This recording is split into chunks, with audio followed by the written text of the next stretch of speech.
My name is Ava Reyes, and I am 26 years old. I live in Austin, Texas, a city that pulses with a vibrant energy I craved after growing up in the quiet, predictable suburbs of Connecticut. I work in digital marketing, a field that's fast-paced and demanding, but I love it. I've built a life here, curated an apartment that feels like me, made friends who feel like family, and carved out an independence I fiercely protect. For a long time, I thought this carefully constructed world was complete. Then, 9 months ago, I met Ethan.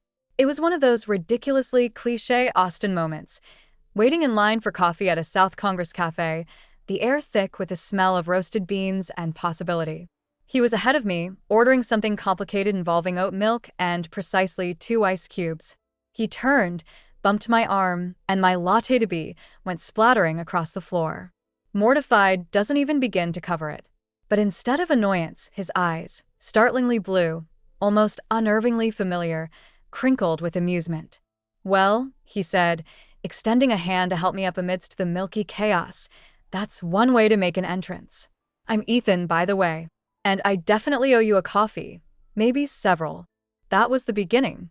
Our connection was immediate, electric. It felt less like meeting a stranger, and more like reconnecting with someone I'd known forever.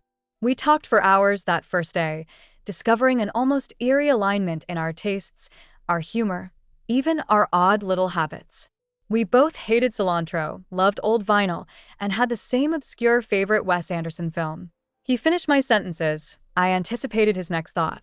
It felt like finding a missing piece I hadn't even known I was looking for.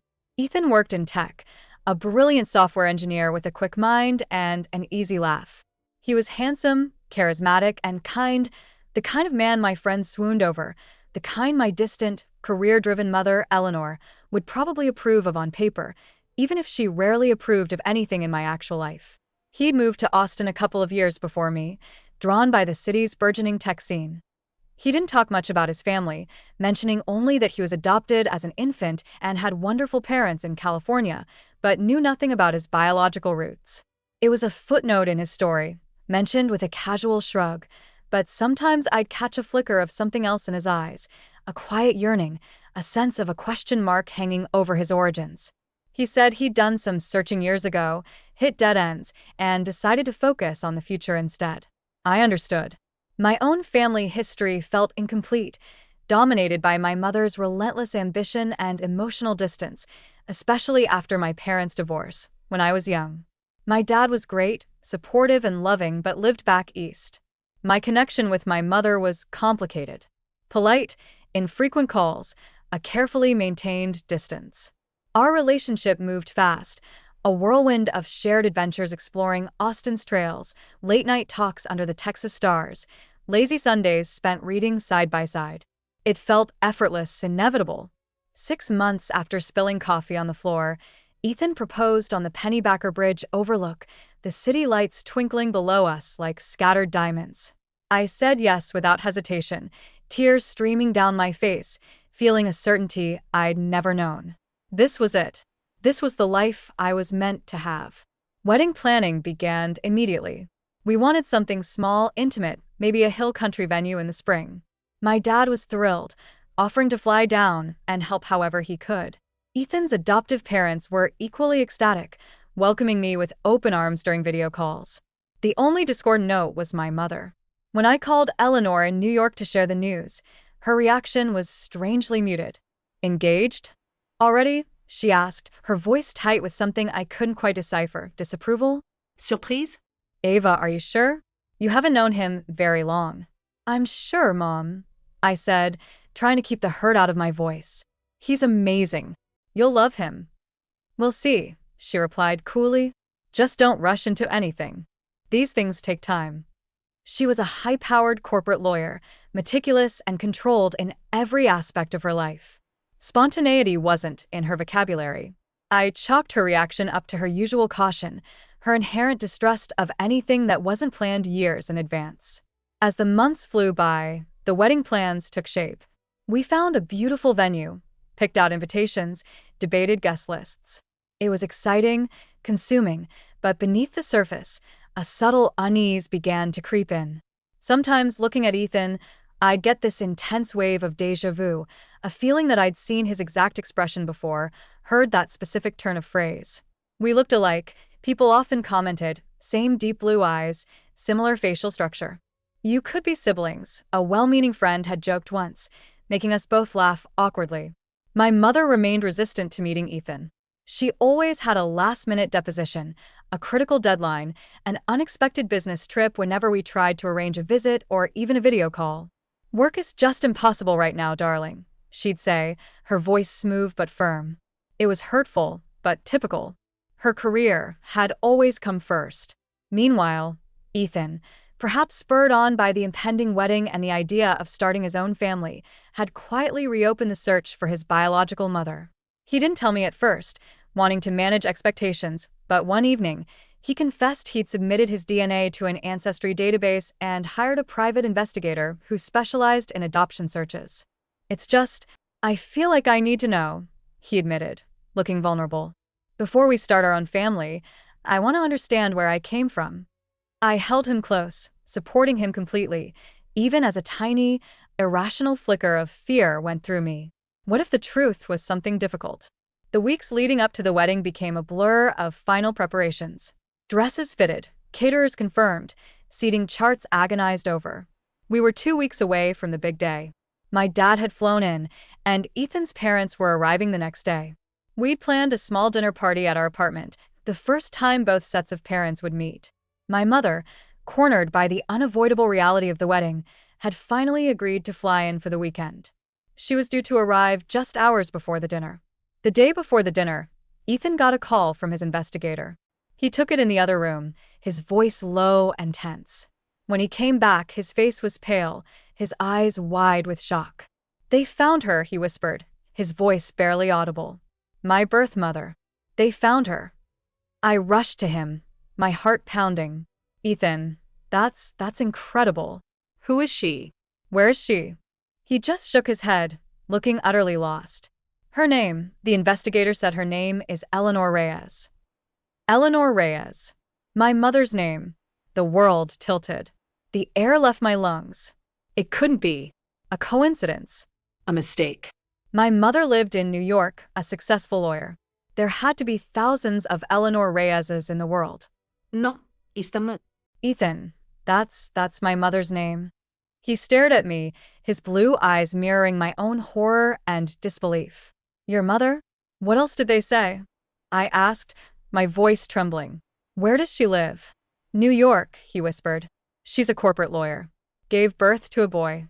March 12th, 1997 in Hartford, Connecticut. Hartford. Near where I grew up." The date matched his age. It all clicked into place with horrifying, sickening certainty. The room spun. I felt like I was going to be sick. Ethan reached out, grabbing my arms as my knees buckled. We just stared at each other, the same blue eyes reflecting a truth too monstrous to comprehend. My mother. His mother. We were. The word caught in my throat, unspoken but hanging between us like a physical blow.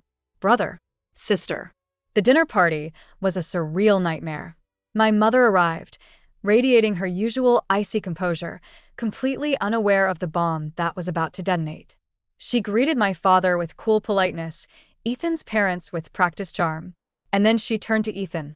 He stood frozen, his face pale, his eyes locked on hers with an intensity that made her falter. "It's lovely to finally meet you, Ethan," she said, extending a hand, her smile not quite reaching her eyes. Ethan didn't take her hand. He just stared at her, his voice low and shaking. "Eleanor Reyes?" Her smile vanished. Her eyes widened slightly, a flicker of confusion, then something else, recognition? Fear? "Yes," she said cautiously. "How did you know my last name?" "I hired an investigator," Ethan said, his voice raw, "to find my birth mother. The woman who gave birth to me on March 12th, 1997, in Hartford, Connecticut, and gave me up for adoption." My mother went rigid. The color drained from her face. She looked from Ethan to me, her composure finally shattering. My dad stepped forward, confused. "What's going on?" Ethan's adoptive mother gasped, her hand flying to her mouth. "You," Ethan said, his voice breaking, pointing a trembling finger at my mother. "You're my mother." My mother staggered back, hitting the wall. No, she whispered, her eyes darting wildly. It can't be. It is, I said, my own voice hollow. He's your son, Mom. Your son. My brother. The confession came out in a torrent of long-buried shame and desperate justification.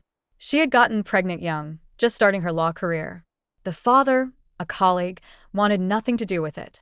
She was terrified of losing her job, of the scandal, of derailing the ambitious future she had meticulously planned. So she hid the pregnancy, gave birth in secret, and gave the baby up for adoption through a closed agency, ensuring no trace could lead back to her. She returned to work weeks later as if nothing had happened, burying the secret so deep she almost convinced herself it wasn't real. She never told my father, never told anyone. She built her career, met my dad later, had me, built a new life on top of the old lie. I had to, she sobbed, finally breaking down, covering her face. My career, my life, it would have been over. Ethan just stared at her, devastation etched onto his features. My whole life, he whispered. I wondered. I searched. And you were right there? The dinner party dissolved into chaos. Ethan's parents were trying to comfort him while simultaneously processing the shock. My dad looked utterly bewildered, betrayed. And me? I felt like I was watching my life implode from a distance, numb and disconnected. The man I loved, the man I was going to marry in 2 weeks, was my brother. The life we had planned, the future we dreamed of, was an impossibility, a cruel joke played by fate and my mother's long-buried secret. The wedding was, of course, canceled immediately. Explaining why felt like navigating a minefield of impossible truths. We told people there were unforeseen family circumstances. The whispers and speculation were inevitable, but the reality was too horrific to share widely. The days that followed were a blur of raw emotion. Ethan moved out of our apartment, staying with friends, needing space to process the dual shock of finding his birth mother and losing his fiancée under the most nightmarish circumstances imaginable. Our conversations were stilted, painful, fraught with an awkwardness that felt like a physical barrier. The effortless connection we shared was now tainted, twisted into something unnatural and heartbreaking. How do you look at the man you loved as a partner, the man you planned to build a life with, and see only a brother? My confrontation with my mother was explosive. The icy composure she had maintained for years finally shattered, replaced by a torrent of defensiveness, guilt, and self-pity. She tried to justify her actions, citing the pressures on women in her field back then, her fear, her ambition. I listened, my anger a cold, hard knot in my stomach. You didn't just give him up, I finally said, my voice shaking. You erased him. You lied to Dad. You lied to me. You let me fall in love with my own brother. Her defenses crumbled. She sobbed, pleaded for understanding, for forgiveness. But forgiveness felt like a distant, impossible shore. How could I forgive a secret that had allowed such a catastrophe to unfold? My relationship with her, already strained, felt irrevocably broken. My father was my rock through it all. He was shocked and deeply hurt by Eleanor's decades-long deception, but his primary concern was for me. He stayed with me in Austin for weeks, offering quiet support, listening without judgment, just being present. Ethan's adoptive parents were incredibly gracious, expressing their sorrow for our situation and offering Ethan unwavering support. They bore my mother no ill will, focusing only on their son's well-being. Ethan and I tried to navigate this new, unwanted reality. We met occasionally for coffee, the conversation circling awkwardly around the enormous, ungueldable truth between us. The chemistry was still there, a painful echo of what we had lost, but now it felt wrong, forbidden. We shared a history, a blood connection we never asked for, but the future we had dreamed of was gone forever. There was no easy path forward. The love we felt hadn't just vanished, but it had been fundamentally, irrevocably changed. It was a love we could no longer act on, a connection that now had to be redefined within the painful boundaries of family. Months turned into a year. Ethan eventually moved back to California to be closer to his parents, needing distance from Austin and the ghosts of our relationship. We still communicate occasionally. Birthday texts, holiday calls, the conversations brief, polite, tinged with a permanent sadness. He is my brother. The word still feels foreign, ill-fitting. The romantic love has faded, necessarily buried under the weight of the truth, but a different kind of love remains, confusing, complicated, rooted in the strange, shared trauma of our discovery. My relationship with my mother remains fractured. I see her occasionally, usually at obligatory family events back east. The conversations are strained, polite veneers over a chasm of unspoken hurt. Maybe someday, forgiveness will be possible, but not yet. The wounds are too deep. I still live in Austin in the apartment that was once ours. I threw myself back into my work, finding solace in the logic and order of data. My friends have rallied around me, their unwavering support a testament to the family we choose. Life goes on, but the scar remains. Sometimes, I see a couple laughing in a cafe, or walking hand in hand by the lake, and the ghost of what Ethan and I had, what we thought we had, flickers through me. A love story rewritten by a devastating secret. It's a reminder that the past is never truly buried, and that the foundations of our lives can be shaken by truths hidden for decades. I am rebuilding, slowly, learning to navigate this new landscape of my life, forever changed by the brother I loved as a fiancé.